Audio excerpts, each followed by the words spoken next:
Segundo libro de Reyes, capítulos 16 al 18. Guardar silencio y confiar en Dios. El silencio es nuestra mejor respuesta a las alegaciones y burlas de nuestros enemigos. Es inútil discutir, incluso en muchas ocasiones dar explicaciones. Mantente quieto y entrega tu causa a Dios. Quería empezar este capítulo compartiéndoos este trozo de texto que extraje del estudio de estos 3 capítulos, en particular del último capítulo y de la última parte del capítulo 18. Pero primero empezaremos por orden, por el capítulo 16, donde este capítulo habla del reinado de Ahaz en Judá.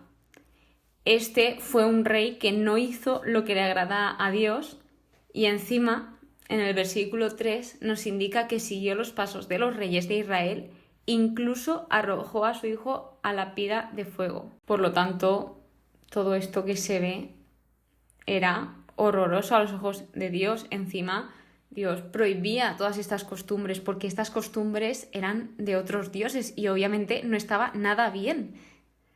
Así que, pues, fue de los peores reyes que hubo en Judá, porque se encargó de deshacer todo lo que habían reconstruido para el templo de Dios o todas las cosas que, al revés, que habían destruido, pues él las volvía a construir para adorar a otros dioses, que ninguno llevaba a ningún buen camino.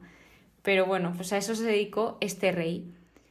Otra de las cosas que hizo fue, su padre lo que hizo fue construir una conexión desde el palacio al templo de Dios, se ve que por dentro, y la destruyó.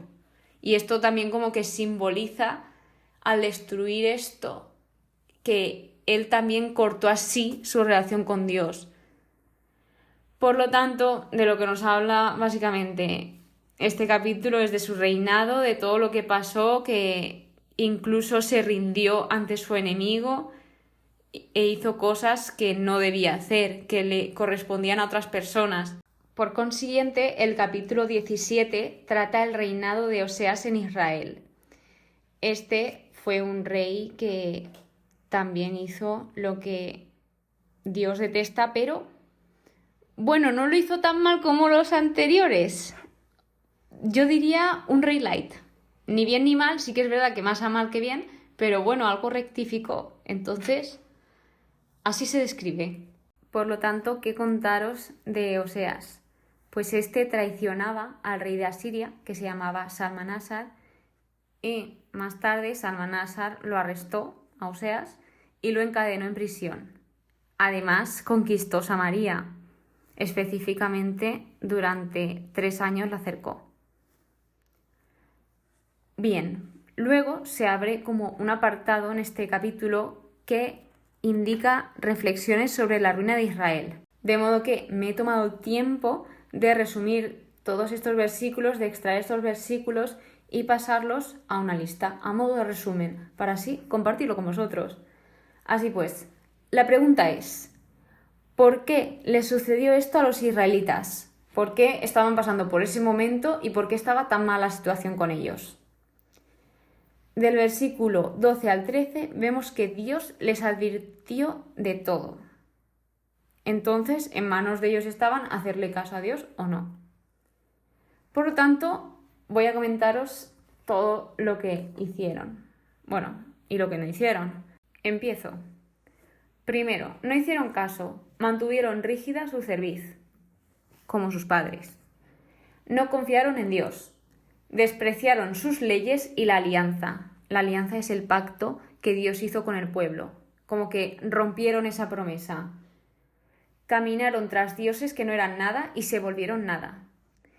Imitaron a las naciones de alrededor, como pues hemos podido ver en el rey anterior, en el reinado de Ahaz, que empezó a realizar costumbres de otras naciones, que esto no agradaba nada a Dios. Luego, abandonaron todos los mandamientos, se hicieron ídolos, como por ejemplo los becerros de oro los volvieron a construir. Después de todo lo que pasó al principio de las Escrituras, al principio de la Biblia, y ya supieron cómo reaccionó todo en general y todo lo sucedido, pues lo volvieron a hacer. Bien, se postraron ante el ejército de los cielos. El ejército de los cielos es, por ejemplo, el sol, la luna, adorar simplemente al ejército de los cielos. Rindieron culto a Baal, que Baal era, pues, básicamente el diablo. Arrojaron a sus hijos al fuego, consultaron a divinos y practicaron la adivinación. ¿Y qué pasó con todo esto? Pues que con esta inmensa lista, pues finalmente provocaron la ira de Dios. Y en el versículo 21 indica: Jeroboam provocó que Israel se alejara de Yahvé y cometiera un grave pecado.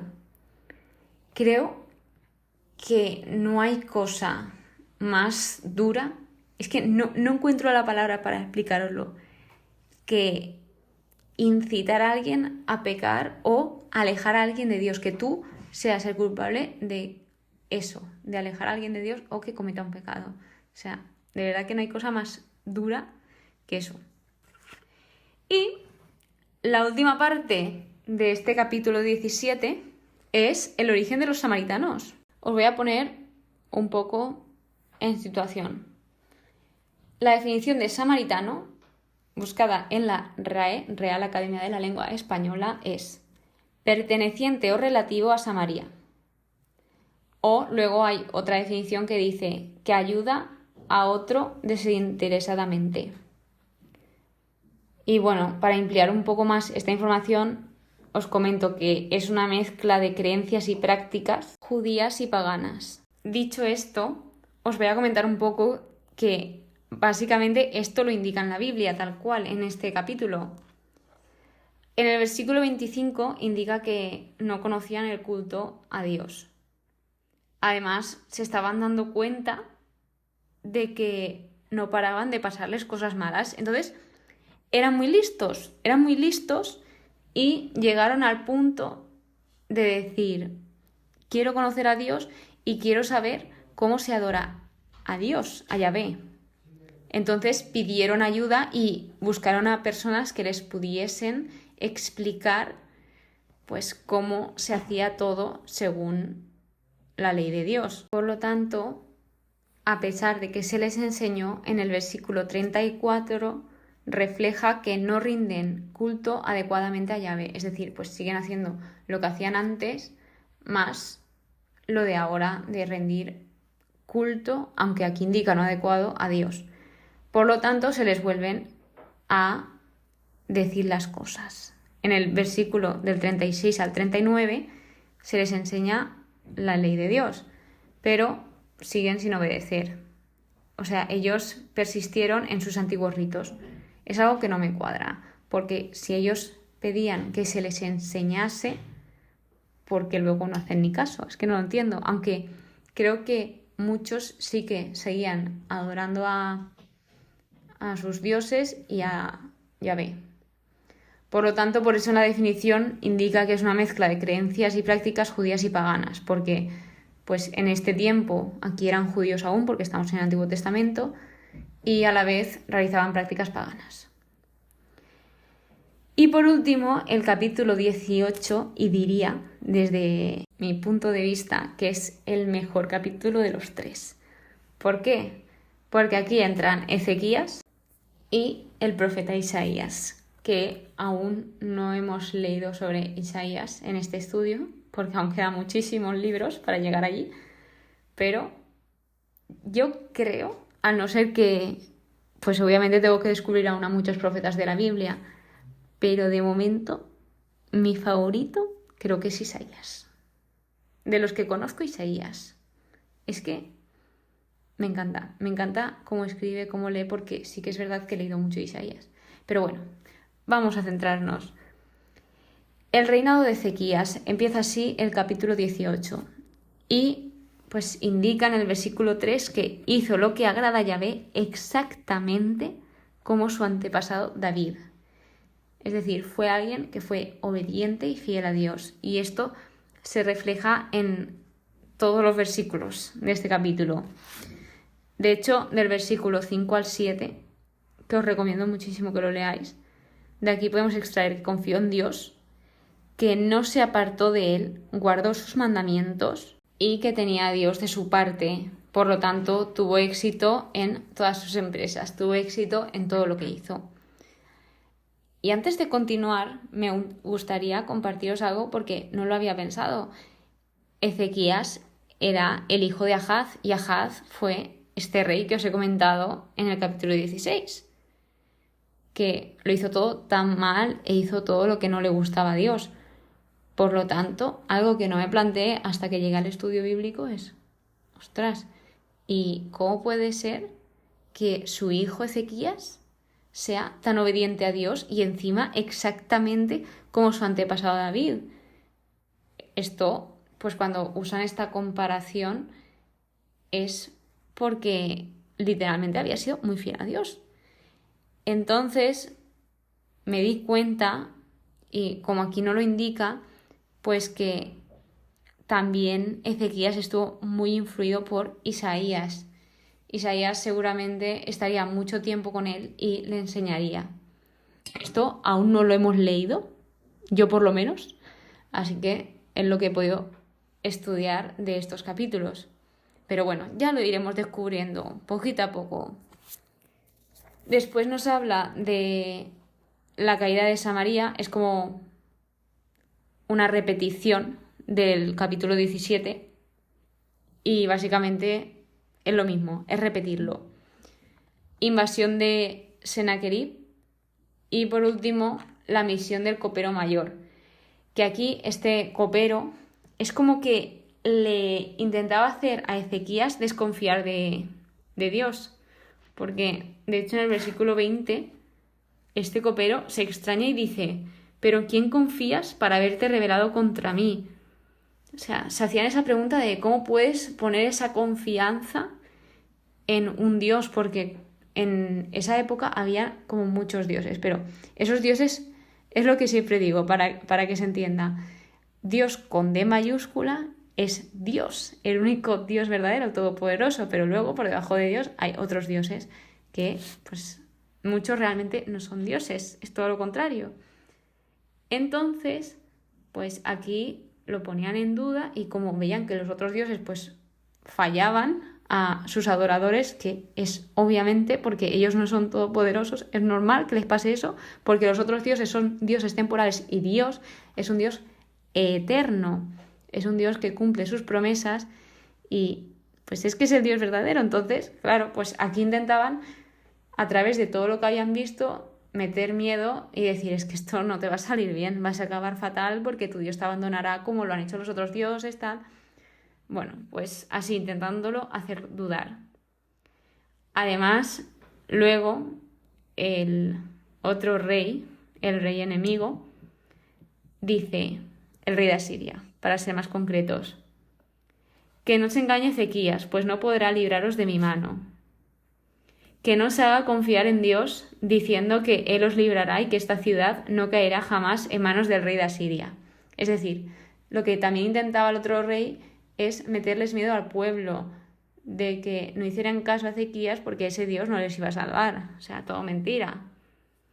Por lo tanto, aquí volvemos a donde hemos empezado este episodio, al tema del silencio, donde en el versículo 36, que es el penúltimo versículo de este capítulo, dice: el pueblo callaba, sin responder palabra, pues el rey había ordenado que no les respondieran. Por lo tanto, de aquí extraemos que el pueblo era muy fiel al rey, porque podrían haberse rebelado, pero no lo hicieron, sino que el pueblo le era fiel a su rey. Así que, pues, si leéis este trozo de Misión del Copero Mayor, y cuando habla el rey de Asiria, no para de decir lo mismo, que desconfíen, que no le hagan caso, que ese Dios no hace nada, no sé qué.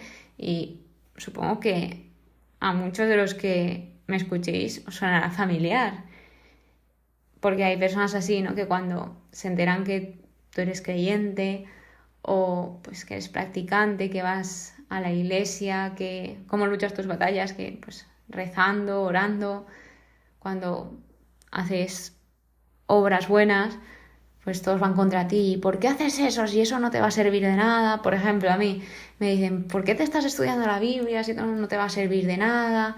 O ¿por qué vas a la iglesia si luego Dios no existe, no sé qué, no sé cuánto? Bueno, te intentan decir pues tantas cosas para que tú desconfíes, pero ahí estás tú para decir, no, yo creo y lo hago porque quiero, o yo creo y lo hago porque amo a Dios. Entonces, pues muchas veces, aunque demos muchas explicaciones a estas personas, tienen el corazón tan endurecido que no nos van a querer escuchar. Y es que Dios nos lo muestra a través de toda la Biblia, de que hay personas así, de que hay personas que incluso teniendo milagros delante, siguen diciendo, pero ¿cómo vas a creer en Dios? Pues muchas veces lo mejor es guardar silencio y no gastar nuestro tiempo en discutir con esas personas, porque pues no llegaremos a ninguna parte. Obviamente, a mí me gustaría añadir en esa frase que os he dicho al principio, de que aquí dice que no vale la pena discutir pero yo diría con cierto tipo de personas, con las personas que siempre están a la defensiva y que esto, ¿cómo puede ser esto? Que Dios no existe, no hagas esto, no hagas lo otro. Pero pues hay personas que a lo mejor sí que necesitan saber el por qué lo haces, por qué te gusta. De hecho, ahí puedes aprovechar para contar testimonio y contar todo lo que Dios obra en ti. Y bueno, sé que esto es un poco complicado, así que yo siempre le pido ayuda a Dios en estos casos. Y finalizar con que es muy importante guardar silencio, sobre todo hoy en día que vivimos en un mundo lleno de ruido, de sobreinformación, que siempre vamos con la música, nos llegan millones de noticias, no paramos, siempre estamos haciendo algo y al final es necesario el silencio. Así que, pues como consejo, como reto que te puedes proponer es como guardar 15 minutos de silencio al día. Y otra cosa que te puedes proponer es guardar ese silencio para escuchar a los demás o incluso para escuchar a Dios.